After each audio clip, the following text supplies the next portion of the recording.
नमस्कार मित्रों, बिहार के इतिहास के क्रम में आज हम देखने वाले हैं जैन धर्म और जैन धर्म से संबंधित जो भी जहाँ से भी आपके प्रश्न पूछे जाते रहे हैं उन सभी विषय वस्तुओं को, उन सभी बिंदुओं को हम यहाँ पर टच करने का प्रयास करेंगे। ठीक है ना। तो चलिए यहाँ पर देखते हैं हम जैन धर्म। एक एक चीज़ को आप नोट डाउन करते हुए चलिए या फिर स्क्रीनशॉट ले लीजिएगा, वो ज़्यादा फायदेमंद होगा। यहाँ पर हम बात कर रहे हैं जैन धर्म की, है ना। और जैन धर्म जो है, इसमें जो जैन शब्द है, सबसे पहले इसकी चर्चा करें कि जैन ये शब्द आया कहाँ से। तो संस्कृत का एक शब्द है जीन, है ना, उसी से ये जैन लिया गया है। और जीन का मतलब होता है विजेता। ठीक है ना। जीन का क्या मतलब होता है? विजेता। अगर हम जैन धर्म में बात करें तो वैसा व्यक्ति जो विजय प्राप्त कर चुका हो उसे वितराग कहा जाता है। ठीक है ना। वैसा व्यक्ति जो विजय प्राप्त कर चुका हो उसे हम क्या बोलते हैं? वितराग बोलते हैं। ये बात याद रखिएगा। जैन धर्म में देखें, है ना, तो जैन धर्म में जो प्रवर्तक होते हैं उन्हें तीर्थंकर कहा जाता है। जैन धर्म में जो प्रवर्तक होते हैं उन्हें तीर्थंकर कहा जाता है। और अभी तक देखें तो टोटल 24 तीर्थंकर देखने को मिले हैं। इन 24 में सबसे प्रथम तीर्थंकर की बात करें तो प्रथम तीर्थंकर कौन है? ऋषभ देव, या फिर इन्हीं को आदिनाथ के नाम से भी जाना जाता है। और कई बार प्रश्न के रूप में आपको ये देखने को मिला होगा। तो प्रथम तीर्थंकर कौन है? ऋषभ देव जी है ना। 23वें तीर्थंकर की बात करें तो पार्श्वनाथ जी थे। और 24वें तीर्थंकर की बात करें तो महावीर स्वामी हैं। इन 24 में से केवल पार्श्वनाथ और महावीर के बारे में ऐतिहासिक प्रमाण हमारे पास मौजूद हैं। बाकी इन सभी के बारे में जो 22 हैं, 22 के बारे में कोई भी महत्वपूर्ण प्रमाण हमारे पास नहीं है। ठीक है ना। चलिए अब यहाँ पर बात कर लेते हैं पार्श्वनाथ जी की। सबसे पहले तो पार्श्वनाथ जी की बात करें तो काशी के राजा थे अश्वसेन, है ना। काशी के जो राजा थे अश्वसेन, इन्हीं के ये पुत्र थे। और 30 वर्ष की अवस्था में गृह त्याग कर दिए, घर को छोड़ दिए। क्यों? ज्ञान की प्राप्ति हेतु। ठीक है ना। तो 30 वर्ष की उम्र में ज्ञान की प्राप्ति हेतु ये अपना घर त्याग देते हैं और 83 दिन, है ना, 83 दिन की कठिन तपस्या करते हैं। और इन 83 दिन की कठिन तपस्या के पश्चात इनको संवेत पर्वत पर, है ना, कहाँ? संवेत पर्वत पर ज्ञान की प्राप्ति होती है। यहाँ पर पार्श्वनाथ जी से बात करें तो इनसे 2-4 प्रश्न सबसे ज्यादा पूछे जाते रहे हैं। इन्होंने क्या किया? वैदिक कर्मकांड, है ना। ये देखा जाए तो बौद्ध धर्म और जैन धर्म इनका उदय ही क्यों हुआ? क्योंकि वैदिक काल में ऐसी ऐसी चीजें देखने को मिली, है ना, ऐसी ऐसी चीजें जो धर्म से संबंधित थी, है ना, उन सभी के परिणाम स्वरूप यहाँ पर ऐसे धर्म देखने को मिलता है। तो जो वैदिक कर्मकांड था, है ना, और बहुदेववाद, है ना, हिंदू धर्म में देखें तो बहुदेववाद है, यानी कि बहुत सारे देवता हैं। जिन देवता को चाहिए उन देवता की आप पूजा कीजिए। अलग अलग कार्य हेतु अलग अलग प्रकार के देवता देखने को मिलते हैं, इसी को बहुदेववाद कहा जाता है। तो इन्होंने क्या किया? पार्श्वनाथ जी ने जो वैदिक कर्मकांड था और बहुदेववाद था, इसकी आलोचना इनके द्वारा की गई, है ना। इनके जो अनुयायी थे, पार्श्वनाथ के जो अनुयायी थे, वो निग्रंथी कहलाए। प्रश्न के रूप में एक बार ये पूछा जा चुका है, आगे भी पूछा जाएगा। तो पार्श्वनाथ जी के जो अनुयायी थे वो निग्रंथी कहलाए। और निग्रंथी का मतलब क्या होता है? कि बंधन से मुक्त होना। जीवन में हर कोई किसी न किसी बंधन से बंधा रहता है। तो इनके जो निग्रंथी थे उसका मतलब क्या हुआ? बंधन से मुक्त होना। और इनका जो प्रमुख शिष्य था वो कौन था? केशी। ये बात याद रखिएगा। महावीर स्वामी जो 24वें तीर्थंकर हमारे होंगे आगे चलकर, तो उनके जो माता पिता थे वो पार्श्वनाथ के शिष्य थे। ठीक है ना, पार्श्वनाथ के शिष्य थे। इनके द्वारा 4 मूल शिक्षा दी गई। कौन कौन सी? सत्य, अहिंसा, आस्तेय और अपरिग्रह। सत्य यानी कि हमेशा सत्य वचन बोलिए, झूठ का सहारा कभी नहीं लेना चाहिए। अहिंसा यानी कि हिंसा कभी ना करें, हमेशा अहिंसा के मार्ग पर चले। आस्तेय यानी कि चोरी नहीं करना चाहिए। और अपरिग्रह यानी कि धन का जमाव नहीं करना चाहिए, धन को इकट्ठा नहीं करना चाहिए। तो ये 4 शिक्षा इनके द्वारा दिया जाता है। और आगे चलकर आप देखेंगे कि महावीर स्वामी के द्वारा इसमें एक और शिक्षा जोड़ी जाती है, जिसे आप सभी लोग जानते होंगे, ब्रह्मचर्य। ठीक है ना। तो ये हो गया पार्श्वनाथ जी से संबंधित। इतनी सारी बातें याद रखिएगा। आगे देखते हैं।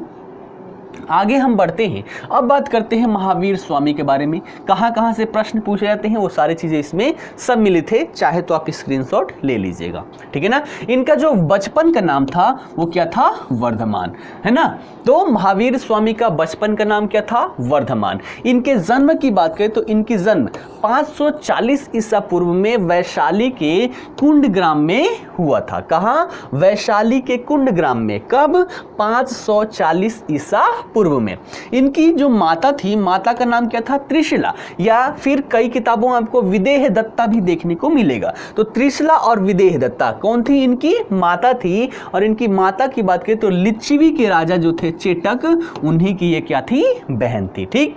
पिता की बात करें तो इनके पिता का नाम क्या था, सिद्धार्थ। और सिद्धार्थ की बात करें तो ये ज्ञात्रिक कुल के क्षत्रिय हुआ करते थे। उसके बाद यशोदा नामक जो स्त्री थी, इनसे इनका विवाह होता है, अर्थात इनकी पत्नी का नाम क्या है, यशोदा। उसके बाद इनको एक पुत्री की प्राप्ति होती है जिसका नाम क्या था, प्रियदर्शना। और प्रियदर्शना का विवाह जो है जमाली से होता है। और आगे चलकर आप देखेंगे कि इनका जो प्रथम शिष्य बनता है, जब इनको ज्ञान की प्राप्ति होती है तो प्रथम शिष्य जो बनता है वो कौन बनता है, जमाली ही बनता है, ठीक है ना। अब देखिए, जब इनकी उम्र 30 वर्ष की हो गई, है ना, 30 वर्ष की आयु में पिताजी इस समय थे नहीं, मृत्यु हो गई थी। तो मृत्यु हो जाने के कारण अपने बड़े भाई, इनके बड़े भाई कौन थे, नंदी वर्धन। तो नंदी वर्धन से इन्होंने आज्ञा लिए 30 वर्ष की उम्र में गृह त्याग हेतु। तो उन्होंने आज्ञा दिया और उन्हीं की आज्ञा से ये 30 वर्ष की उम्र में गृह त्याग किए। प्रश्न के रूप में पूछा जा चुका है कि किनकी आज्ञा से महावीर स्वामी गृह त्याग करते हैं, तो अपने बड़े भाई जिनका नाम क्या है, नंदी वर्धन, ठीक है ना। जब यहाँ से ये निकलते हैं 30 वर्ष की आयु में, फिर 13 वर्ष के पश्चात जो हमारा साधारण वस्त्र होता है, साधारण वस्त्र का ये त्याग कर देते हैं। और 30 वर्ष की आयु के पश्चात 12 वर्ष ये कठिन तपस्या करते हैं, 12 वर्ष। और 42 वर्ष की उम्र में इन्हें ऋजुपालिका नदी के तट पर एक गांव है, कौन सा गांव है, जिरभिका, है ना, जिरभिका गांव है, वहां पर इनको ज्ञान की प्राप्ति हुई। और वो भी किस वृक्ष के नीचे, साल वृक्ष के नीचे। तो 3 चीजें याद रखिएगा, कहां, ऋजुपालिका नदी के तट पर, जिरभिका गांव में, साल वृक्ष के नीचे इनको ज्ञान की प्राप्ति होती है। और जब इन्हें ज्ञान की प्राप्ति हुई तो ये क्या कहलाए, कैवल्य कहलाए। कैवल्य का मतलब क्या होता है, सर्वोच्च ज्ञान प्राप्त करने वाला, है ना। तो कैवल्य का मतलब क्या हुआ, सर्वोच्च ज्ञान प्राप्त करना। जब इनको ज्ञान की प्राप्ति हो गई तो ज्ञान के प्राप्ति के साथ ही जो इनके द्वारा प्रथम उपदेश दिया गया वो कहाँ, राजगृह में दिया गया। तो इनका प्रथम उपदेश राजगृह में। और प्रथम शिष्य की बात करें तो जो इनके जो पुत्री थी, पुत्री का हस्बैंड यानी कि जमाली, जो इनके दामाद थे, ये इनके प्रथम शिष्य बनते हैं। प्रमुख शिष्य की बात करें तो इनका प्रमुख शिष्य कौन था, इंद्रभूति गौतम, है ना। इंद्रभूति गौतम इनका प्रमुख शिष्य था। जबकि इनके अनुयायियों की बात करें तो इनके अनुयायी क्या कहलाए, जैनी कहलाए। अभी हमने देखा पार्श्वनाथ जी के जो अनुयायी थे वो निग्रंथी कहलाए, जबकि महावीर स्वामी के जो अनुयायी थे वो क्या कहलाए, जैनी कहलाए। ये बात याद रखिएगा, ठीक है ना। तो प्रथम शिष्य कौन, जमाली। प्रथम उपदेश कहाँ, राजगृह में। उसके बाद इनके मृत्यु की बात करें तो 486 ईसा पूर्व, है ना, 72 वर्ष की उम्र में पावापुरी में इनकी मृत्यु हो जाती है। इनके समकालीन शासकों की बात करें तो इनके समकालीन शासकों में आपने नाम सुना होगा, बिंबिसार, अजातशत्रु, उदयन, प्रद्योतसेन। ये सभी के सभी इनके समकालीन थे और समकालीन होने के साथ साथ इनके अनुयायी भी थे, ठीक है ना। तो आशा करता हूँ महावीर स्वामी से जितने भी फैक्चुअल डेटा है आप सभी को पता हो गया होगा, ठीक। चलिए आगे बढ़ते हैं। चलिए अब यहाँ पर देखते हैं जैन धर्म में शिक्षा। जैन धर्म की शिक्षा क्या है, इससे भी कई बार प्रश्न पूछे गए हैं। तो जैन धर्म की जो शिक्षा है ना, उसमें आपको त्रिरत्न का सिद्धांत या फिर 3 जौहर नाम देखने को मिलता है ना। तो जैन धर्म में त्रिरत्न का सिद्धांत दिया गया है, जिसे 3 जौहर के नाम से भी जाना जाता है। और ये त्रिरत्न क्या है या फिर 3 जौहर क्या है, याद रखिएगा। पहले को बोला गया है सम्यक कर्म या फिर व्यायाम। तो पहला जो सिद्धांत है वो क्या है, सम्यक कर्म या फिर व्यायाम। आप हमेशा सम्यक कर्म करते रहें और सबसे ज़्यादा इन तीनों में से सबसे ज़्यादा अगर किसी पर बल दिया गया है तो सम्यक कर्म पर ही दिया गया है, यानी कि आप हमेशा सम्यक कर्म यहाँ पर करते रहें, लगातार कर्म करते रहें। दूसरा यहाँ पर दिया गया है सम्यक ज्ञान और तीसरा है सम्यक विश्वास। तो कई बार पूछ लिया जाता है, 4 ऑप्शन होते हैं तो 3 दे दिया जाता है, चौथा पूछ लिया जाता है कि कौन सा इसमें से नहीं है। तो 3 जौहर में क्या है, सम्यक कर्म या व्यायाम, सम्यक ज्ञान और सम्यक विश्वास। ठीक है ना। अब जैन धर्म की बात करें तो जैन धर्म जो है यह अनिश्वरवादी धर्म है, यानी कि ईश्वर में विश्वास नहीं करता, भगवान के अस्तित्व को मानता है, लेकिन भगवान की जो लेवल देखा जाए तो वो जो हमारे महावीर स्वामी है, महावीर स्वामी के नीचे रखा गया है, यानी कि जैन धर्म में महावीर स्वामी भगवान से भी क्या है, ऊपर है। ठीक है ना। तो ये क्या है, अनिश्वरवादी धर्म है, आत्मा और पुनर्जन्म में विश्वास करता है, ये बात याद रखिएगा, प्रश्न यहां से पूछे जाते हैं। तो जैन धर्म जो है ये आत्मा और पुनर्जन्म दोनों में ही विश्वास करता है, लेकिन ईश्वर में विश्वास नहीं करता। ठीक है ना। उसके बाद यहां पर देखा जाए मनुष्यों का जो आचरण होता है, इन आचरण में नैतिकता लाने हेतु 5 महाव्रत दिए गए हैं, है ना, 5 महाव्रत दिए गए हैं और इनका पालन जैन मुनि जो होते हैं उनके लिए कठोरता से पालन करने की बात की गई है, जबकि कोई व्यक्ति जो जैन धर्म से संबंधित है, गृहस्थ जीवन में है, उसके लिए कुछ उदार इसमें देखने को मिलता है। और ये 5 महाव्रत क्या है, आप सभी को पता होगा, सत्य, अहिंसा, आस्तेय, अपरिग्रह और ब्रह्मचर्य। इससे पहले हमने देखा था 4 जो है, सत्य, अहिंसा, आस्तेय, अपरिग्रह, ये किनके द्वारा, पार्श्वनाथ जी के द्वारा दिया गया था और महावीर स्वामी के द्वारा ब्रह्मचर्य को जोड़ा गया। तो ये भी प्रश्न के रूप में पूछा गया है कि निम्न में से कौन सा महावीर स्वामी के द्वारा ऐड किया गया, तो वो क्या है, ब्रह्मचर्य है। याद रखिएगा, जैन मुनि जितने भी हैं उनको कठोरता से इन 5 का पालन करना है, जबकि जो गृहस्थ जीवन में है, जो जैन धर्म से संबंधित है, उनके लिए यहाँ पर इसको उदार बनाया गया है। ठीक है ना। चलिए आगे बढ़ते हैं। चलिए यहाँ पर देखें, इसके अलावे 3 अनुव्रत और 4 शिक्षा व्रत की भी जैन धर्म में बात की जाती है। ये क्या है, प्रश्न यहाँ से पूछे नहीं गए हैं, लेकिन हम जैन धर्म की चर्चा कर रहे हैं तो इसके बारे में चर्चा करना भी हमारा बनता है। तो 3 अनुव्रत की बात करें तो पहला अनुव्रत क्या है, इसमें प्रत्येक गृहस्थ को सुविधानुसार कार्य क्षेत्र की सीमा निर्धारित करनी चाहिए। देखिए कैसी बातें यहाँ पर बोली गई है, यानी कि जितना भी गृहस्थ जीवन में लोग हैं उन सबको अपनी सुविधा अनुसार अपने कार्य के क्षेत्र को चूज करना चाहिए। ये ना कि हमारी क्षमता इतनी है, हमारी सुविधा इतने लायक है और हम पैर इधर उधर पूरा फैलाए हुए हैं, ऐसे में हमेशा आप क्या होंगे, विफल होंगे। तो पहला यहाँ पर अनुव्रत क्या है, गृहस्थ जीवन में सुविधानुसार कार्य क्षेत्र की सीमा को निर्धारित करनी चाहिए।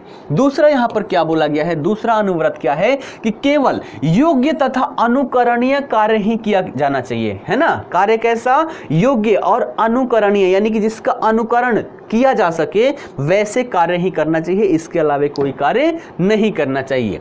तीसरा अनुव्रत क्या बोला गया है कि भोजन और भोग इनका एक सीमा निर्धारित कर देना चाहिए और सीमा निर्धारित करने के पश्चात उसका उल्लंघन नहीं करना चाहिए। यानी कि भोजन की अपनी लिमिटेशन सेट कर लीजिए, भोग का लिमिटेशन सेट कर लीजिए कि हमें इतने स्तर तक ही रहना है, और एक बार सेट कर लिए तो उसका उल्लंघन कभी नहीं करना चाहिए। ऐसा जैन धर्म का जो 3 अनुव्रत है उसमें कहा गया है।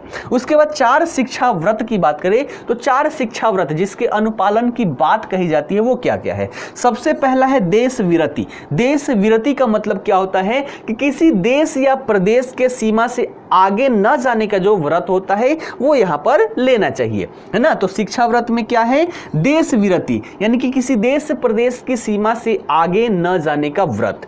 दूसरा क्या है, सामयिक व्रत। सामयिक व्रत क्या है कि दिन में 4 बार, हमेशा देखा जाए तो माइंड में अवसाद भरे रहते हैं, हमेशा हम कुछ न कुछ सोचते रहते हैं संसारिक जीवन के बारे में। तो यहाँ पर कहा गया है कि दिन में कम से कम 4 बार संसारिक जितने भी सुख दुख है ना, सांसारिक चिंता है, इन सब से मुक्त होकर हमें ध्यान करना चाहिए। कितनी बार, दिन में 4 बार। ये क्या है, सामयिक व्रत। तीसरा यहां पर बोला गया है प्रोपोद्योपवास। तीसरा शिक्षा व्रत क्या है, प्रोपोद्योपवास। इसका मतलब क्या क्या है कि उपवास व्रत करना है ना। उपवास व्रत करने से अगर विज्ञान आप लोग पढ़ेंगे है ना, पाचन का जो मैं करवाऊंगा उसमें बताऊंगा। उपवास करने से क्या होता है, हमारे शरीर में जितनी भी मशीनें हैं उन सभी मशीनों में इतनी क्षमता है कि उनमें कुछ बीमारी होता है तो वो अपने आप को रिकवर कर सकती है। रिकवर कब करेगी, जब उसके कार्यों से हम उसको कुछ समय के लिए आराम देंगे। यानी कि पेट में भूख लगी और हम क्या किए, पुनः भोजन दे दिए, तो उसको तो आराम नहीं मिला है ना। खाना जाते ही पुनः वो अपना कार्य करना स्टार्ट कर देगा, उसको पचाना स्टार्ट कर देगा। तो हम क्या करेंगे, कुछ समय के लिए क्या कर देंगे, उसको खाली छोड़ देंगे, भोजन नहीं करेंगे। तो ऐसी स्थिति में क्या होगा, उसमें कोई भी रोग वोग होगा है ना, कोई भी गड़बड़ी आएगी तो वो स्वयं को रिकवर कर सकती है। इसलिए यहाँ पर कहा गया है कि उपवास व्रत हमें करना चाहिए। हिंदू धर्म में देखा जाए जो हमारे पुराने लोग हैं बहुत जानकार थे। उन्होंने सोचा कि अगर हम बोलें कि मशीन को सही करना है इसके लिए उपवास कीजिए तो कोई नहीं करेगा, तो इसलिए इसको उन्होंने धर्म से जोड़ दिया। धर्म के नाम पर तो भारत में क्या क्या होता है आप सभी को पता है ना। और चौथा यहाँ पर है, चौथा शिक्षा व्रत वयाव्रत। इसका मतलब क्या हुआ कि दान करना है ना, पूजा करना, ये सभी जो भी धर्म वाला कार्य है वो यहाँ पर करना। ये सभी 3 अरुव्रत और 4 शिक्षा व्रत थे, ठीक है ना। इसमें एक शब्द आप सभी को देखने को मिलता है, संलेखना पद्धति है ना। तो जैन धर्म में आपको एक पद्धति देखने को मिलती है, संलेखना पद्धति, जिसे संथारा पद्धति के नाम से भी जाना जाता है। ये क्या है कि उपवास के माध्यम से अपने शरीर का त्याग कर देना है ना। भोजन पानी सब कुछ त्याग दीजिए और ऐसी स्थिति में क्या होगा, धीरे धीरे करके हमारा जो प्राण है शरीर से निकल जाएगा। इसी को हम संलेखना पद्धति या संथारा पद्धति कहते हैं। और जैन अनुश्रुति है, जैन अनुश्रुतियों के अनुसार जो चंद्रगुप्त मौर्य थे, चंद्रगुप्त मौर्य इसी माध्यम से श्रवण बेलगोला यानी कि दक्षिण भारत में मैसूर में वो जाते हैं और इसी पद्धति के अनुसार अपने शरीर का त्याग कर देते हैं। कौन, चंद्रगुप्त मौर्य। ये भी प्रश्न के रूप में पूछा जा चुका है। चलिए आगे बढ़ते हैं। चलिए अब यहाँ पर बात कर लेते हैं जैन दर्शन, यानी कि जैन दर्शन क्या कहता है। इससे भी प्रश्न जब एग्जाम इंडिया पर जो लाइव करवाता हूँ उसमें इससे एक प्रश्न आपको देखने को मिला होगा। कई सारे लोग इससे परिचित नहीं थे और कई सारे लोग इसमें परिचित भी थे। उससे संबंधित 2 प्रश्न था और जितने भी लोग थे उसमें से 95% लोगों ने उसका गलत जवाब दिया था। जैन दर्शन देखते हैं, आत्मा और पुनर्जन्म में विश्वास करता है। जैन धर्म जो है यह आत्मा और पुनर्जन्म में विश्वास करता है, देवता के अस्तित्व को स्वीकार भी करता है, लेकिन देवता का जो स्थान है वो महावीर से नीचे रखा गया है। अर्थात महावीर स्वामी सबसे ऊपर, उसके बाद ही कोई देवता यहाँ पर हो सकता है, ठीक है ना। ये बात याद रखिएगा। अब जैन दर्शन में क्या कहा गया है उसकी चर्चा करते हैं। अगर संसार की बात करें, हिंदू धर्म में क्या माना जाता है कि संसार जो है वो ईश्वर के प्रसाद पर्यंत यहाँ पर चलता है, ईश्वर के अनुसार चलता है। जबकि जैन दर्शन में बात करें तो इसमें कहा जाता है कि संसार जो है उसका वास्तविक कारण ईश्वर नहीं है ना। ईश्वर वास्तविक कारण नहीं है। संसार की अगर बात करें तो संसार खुद में वास्तविक है और सत्य है। संसार खुद में वास्तविक है और सत्य है। और ये जो संसार है ये अनेक चक्रों में बटा हुआ है। संसार अनेक चक्र में बटा हुआ है और हर चक्र की 2 अवधि होती है। अवधि कौन सी, पहली उत्सर्पणी और दूसरी अवसर्पणी। उत्सर्पणी यानी कि विकास की अवधि और अवसर्पणी यानी कि ह्रास की अवधि। हर एक चीज का विकास होता है फिर धीरे धीरे ह्रास होता है। जैसे मनुष्य के शरीर की ही बात करें तो मनुष्य का शरीर बचपन से धीरे धीरे क्या होता है, जवान होता है ना। तो ये क्या हो गया, उत्सर्पणी हो गया, विकास की अवधि है, ठीक है ना। एक समय ऐसा आता है कि अब यहाँ से अब बुढ़ापा प्रारंभ हो जाता है, यानी कि अब ह्रास हो रहा है, ठीक है ना। तो ये क्या हो गया, अवसर्पणी। तो इनके अनुसार क्या है, संसार ईश्वर है ना, संसार ईश्वर की कृपा से नहीं चलता, वास्तविक कारण उसका ईश्वर नहीं है, बल्कि संसार खुद वास्तविक है और सत्य है, ठीक है ना। और ये जो संसार है अनेक चक्रों में बटा हुआ है और हर चक्र की 2 अवधि होती है, उत्सर्पणी और दूसरा अवसर्पणी, ठीक है ना। यहाँ पर कहा गया है कि प्रलय, है ना, जैन धर्म के अंतर्गत प्रलय को कोई स्थान नहीं दिया गया है। जैसे हिंदू धर्म में आपको दिखाया जाता है कि एक युग का प्रलय हो गया, फिर दूसरे युग की यहाँ पर क्या हुआ, प्रारंभ हुआ। तो एक प्रलय फिर दूसरा नया युग की शुरुआत यहाँ पर देखने को मिलती है, जो कि जैन धर्म में ऐसी बातें नहीं कही जाती, प्रलय के लिए कोई स्थान नहीं दिया गया है, ठीक है ना। चलिए अब यहाँ पर बात करते हैं कि जैन धर्म के अंतर्गत 5 प्रकार के ज्ञान का वर्णन मिलता है। ये 5 प्रकार के ज्ञान क्या क्या हैं, जैसे ज्ञान कैसे हम अर्जित कर सकते हैं, उसके 5 प्रकार बताए गए हैं।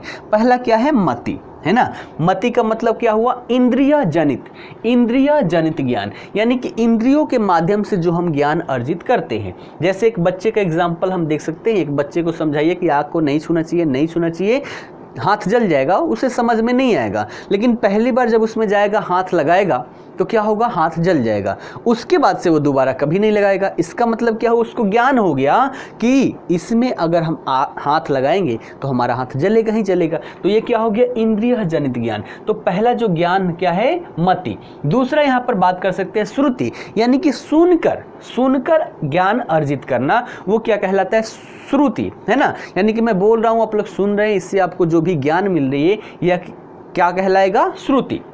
तीसरा यहाँ पर बोला गया है अवधि, है ना। तीसरा अवधि यानी कि दिव्य ज्ञान, जिसमें दिव्यता हो। बहुत कम लोग होते हैं जिनमें दिव्य ज्ञान होता है। दिव्य ज्ञान अर्थात हम ऐसे समझ सकते हैं जिस पर ईश्वरीय कृपा होती है और उससे जो ज्ञान की प्राप्ति हो जाती है, तो इसे क्या बोला गया है, अवधि। चौथा क्या है, मनः पर्याय। मनः पर्याय यानी कि दूसरे के मन में क्या चल रहा है उसको जानने की जो ज्ञान है, उसको प्राप्त करना क्या कहलाता है, मनः पर्याय। अर्थात दूसरों के मन की बात जानने वाला ज्ञान क्या कहलाता है, मनः पर्याय। और पांचवा जो यहाँ पर देखने को मिलता है वो है कैवल्य, यानी कि पूर्ण ज्ञान की प्राप्ति। जब हमें पूर्ण ज्ञान की प्राप्ति हो जाती है तो हम क्या, कैवल्य कहलाते हैं। महावीर स्वामी भी यहाँ पर क्या कहलाए, कैवल्य। जबकि बुद्ध की बात करें तो वो बोधिसत्व कहलाए थे, ठीक है ना। तो 5 प्रकार के ज्ञान का वर्णन यहाँ पर किया गया है, ठीक। चलिए आगे बढ़ते हैं। चलिए अब बात करते हैं यहाँ पर अनेकांतवाद, इसी को स्यादवाद कहा जाता है। तो जैन धर्म में जैनियों के द्वारा परम तत्व की व्याख्या करने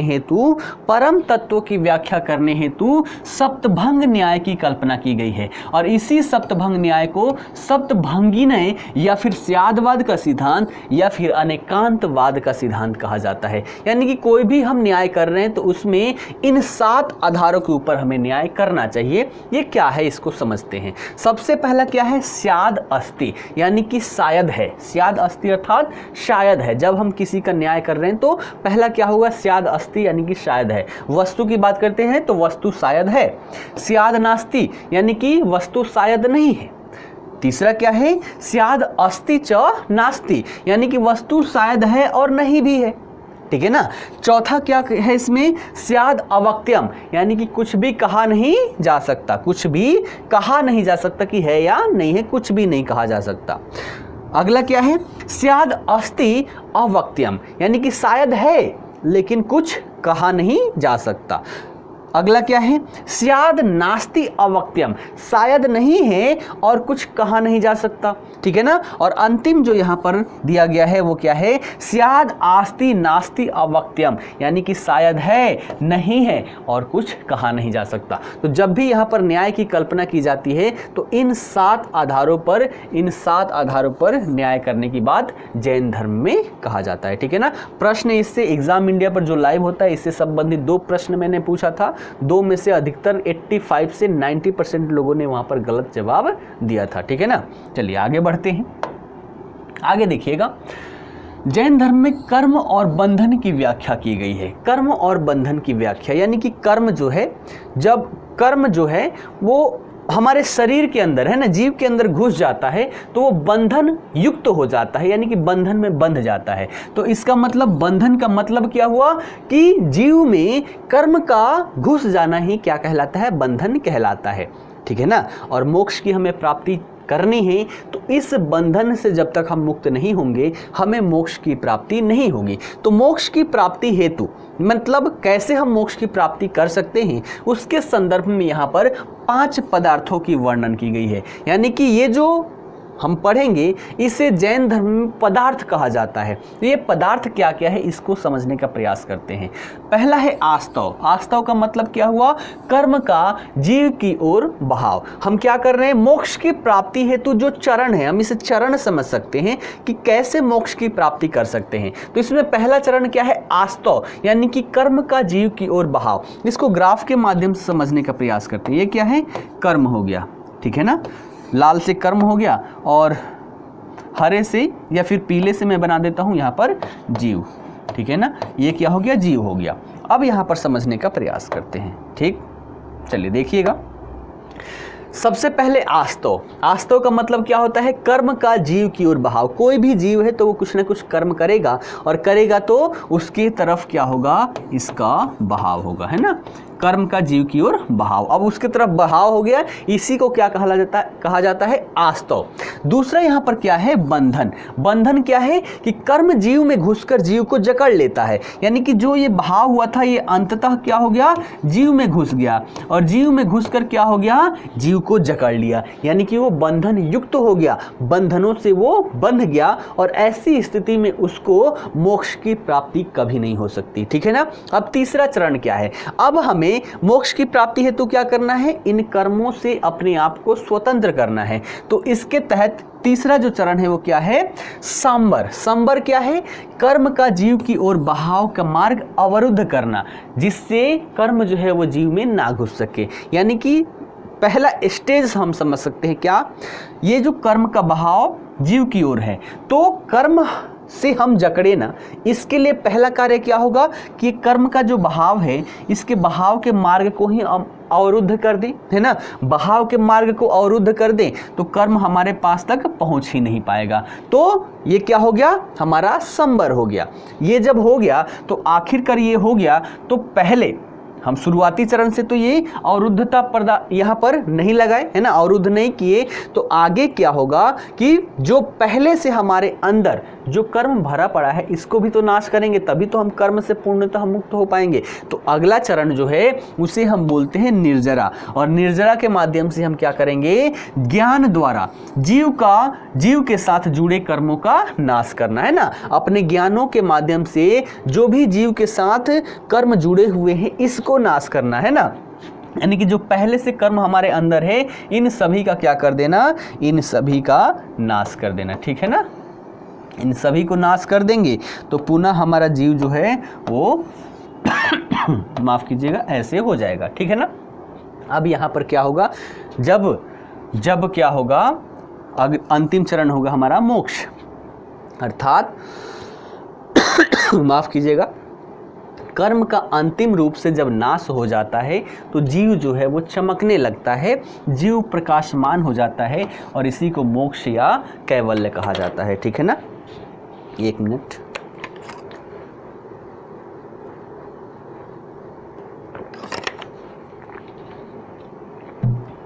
ठीक है, समझ में आ गया।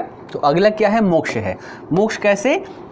सबसे पहले क्या होता है? कर्म का बहाव होता है ना। और दूसरा क्या होता है? जीव में कर्म घुस के उसको जकड़ लेता है। तो सबसे पहला कार्य क्या होगा कि ये जो कर्म का बहाव है इस बहाव को अवरुद्ध करना पड़ेगा, है ना। वो क्या हो जाता है? हमारा संबर हो जाता है। अवरुद्ध तो हो गया, लेकिन पहले से भी हमारे अंदर क्या है? हमारे अंदर कर्म भरे पड़े हैं, तो इसको नाश करना पड़ेगा। तो निर्जरा के माध्यम से हम क्या करेंगे? अपने ज्ञान के माध्यम से इन सभी कर्मों का नाश करेंगे। और जब पूर्णतः कर्म का नाश हो जाता है तब जीव प्रकाशमान हो जाता है, उससे लाइटें निकलने लगती है, जिसे मोक्ष या कैवल्य कहा जाता है। तो ये यहाँ पर चरण यहाँ पर बताया गया है। कर्म और बंधन की व्याख्या ऐसे यहाँ पर दी गई है, ठीक। चलिए आगे बढ़ते हैं। चलिए अब यहाँ पर बात करते हैं जैन साहित्य की। यहाँ से भी कई बार प्रश्न पूछे जा चुके हैं। जैन साहित्य की बात करें तो जैन साहित्य को आगम ग्रंथ कहते हैं ना। जैन साहित्य को आगम ग्रंथ कहते हैं, और इसका भाषा जो है वो प्राकृत है, ठीक है ना। भाषा क्या है, प्राकृत है, लेकिन केवल प्राकृत नहीं, कुछ ग्रंथों की रचना जो है वो मागधी और अर्धमागधी में भी की गई है, लेकिन मुख्यतः देखें तो यहाँ पर प्राकृत भाषा में इसकी रचना की गई है, ठीक है ना। तो जैन साहित्य क्या है, आगम ग्रंथ, जैन साहित्य को आगम ग्रंथ कहते हैं। और इसके अंतर्गत देखें तो 12 अंग, 12 उपांग, 10 प्रकीर्ण, 6 छेद सूत्र, 4 मूल सूत्र और अनुप्रयोग सूत्र इसके अंतर्गत आते हैं, और सबको मिलाकर आगम ग्रंथ कहते हैं, अर्थात जैन साहित्य कहा जाता है। अब यहाँ पर मुख्य साहित्यों की बात करें, बहुत सारी है, लेकिन सबके बारे में नहीं जानना है, जहाँ से प्रश्न पूछे जाते रहे हैं बस उसको टच करेंगे। तो सबसे पहला आपको दिखाई दे रहा होगा यहाँ पर 14 पूर्वास। 14 पूर्वास क्या है, दिगंबर जैन की एकमात्र साहित्य है। प्रश्न के रूप में अगर पूछे कि निम्न में से कौन सा दिगंबर जैन का एकमात्र साहित्य है, तो उत्तर क्या होगा हमारा 14 पूर्वास। दूसरा है 12 अंग, ये स्थूल भद्र के द्वारा रचित है ना, स्थूल भद्र के द्वारा रचित है। और इनमें से प्रमुख देखें तो आपने नाम सुना होगा आचरांग सूत्र। आचरांग सूत्र क्या है कि जो भी जैन भिक्षु है, जैन भिक्षु हेतु जो भी नियम है, उन नियमों का पालन कैसे करना है, क्या क्या नियम है, इन सब का संकलन आपको आचरांग सूत्र के अंतर्गत देखने को मिलेगा। दूसरा है भगवती सूत्र, और आप सभी को पता होगा कि 16 महाजनपदों का वर्णन जो है वो भगवती सूत्र में देखने को मिलता है। अगला देखें कल्प सूत्र, ये भद्रबाहु की रचना है, और परिशिष्ट वर्णन ये हेमचंद्र की रचना है। तो इतनी बातें याद रखिएगा, अपना काम यहाँ पर निकल जाएगा। ठीक, चलिए आगे देखते हैं। जैन साहित्य हो गया, अब जैन संप्रदाय की बात कर लेते हैं। जैन संप्रदाय आप सभी श्वेतांबर दिगंबर पढ़ते होंगे, तो इसकी देखा जाए तो विभाजन कैसे होती है उसकी भी यहाँ पर चर्चा करते हैं।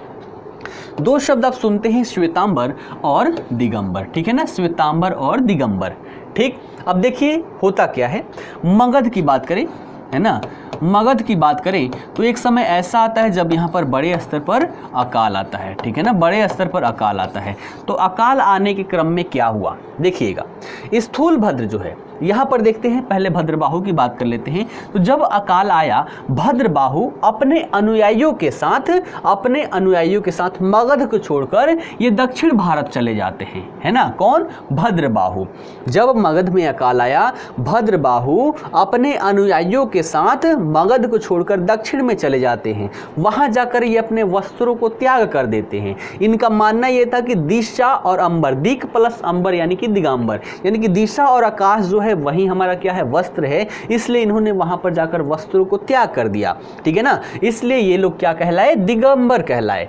इनके जो जैनी होते हैं, इनके जैनी को झल्लुक, ऐलक या नीर ग्रंथ कहते हैं, झल्लुक, ऐलक या नीर ग्रंथ कहते हैं दिगंबर जैनियों को। और इनका मानना है कि ज्ञान प्राप्ति हेतु हमें भोजन की आवश्यकता नहीं है, हम बिना भोजन किए ज्ञान की प्राप्ति कर सकते हैं। साथ ही साथ ये भी मानते हैं कि महावीर जो है, महावीर अविवाहित है, ठीक है ना। दिगंबर जैनियों के अनुसार महावीर स्वामी अविवाहित हैं, ठीक है ना।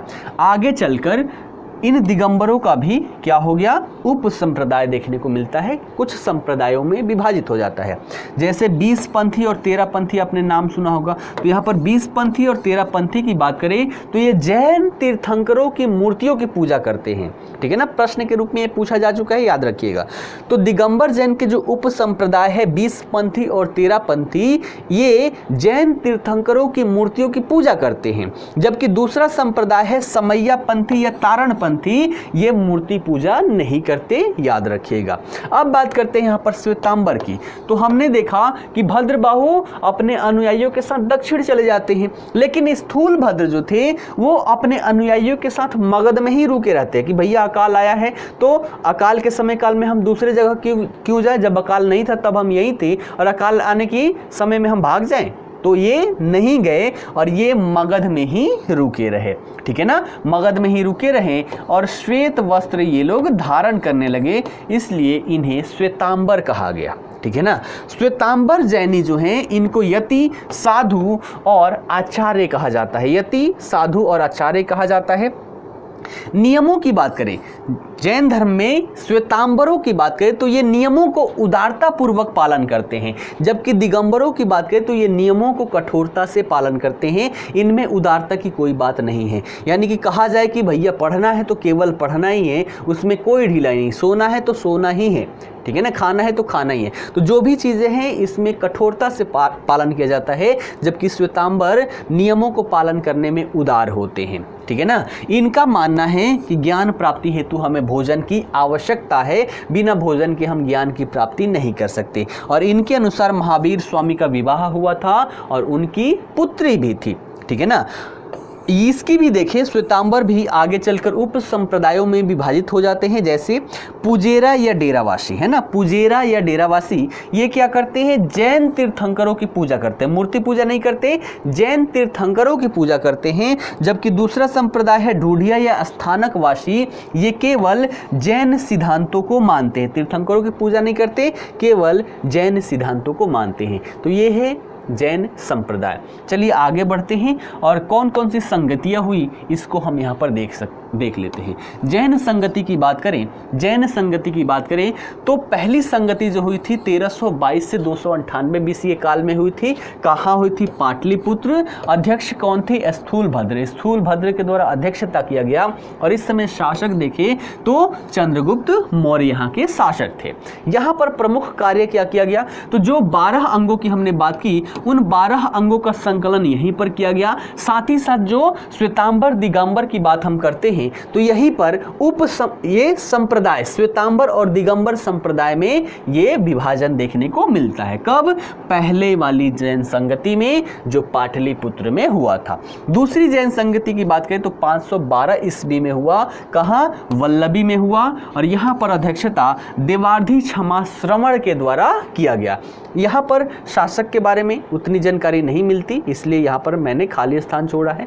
यहाँ पर प्रमुख कार्य क्या हुआ कि जैन धर्म के सिद्धांतों को अंतिम रूप से लिपिबद्ध किया गया। तो जैन संगति के अंतर्गत 2 संगतियाँ यहाँ पर होती हैं, इन सबको याद रखिएगा। और इतनी डेटा मैंने दे दिया है कि प्रारंभिक परीक्षा हो या फिर मुख्य परीक्षा में भी आप आसानी से इसको लिख सकते हैं, ठीक है ना। तो आशा करता हूँ जैन धर्म से संबंधित हर एक विषय वस्तु पर अच्छे से आपको समझ विकसित हुई होगी। इसको नोट्स बनाइए या फिर स्क्रीनशॉट ले लीजिए, वीडियो को 2 से 3 बार देखिए ताकि फिर दोबारा पढ़ने की आवश्यकता ना हो, ठीक है ना। तो फिर मिलते हैं अगले वीडियो के साथ। आज के लिए यहीं तक रहने देते हैं। धन्यवाद।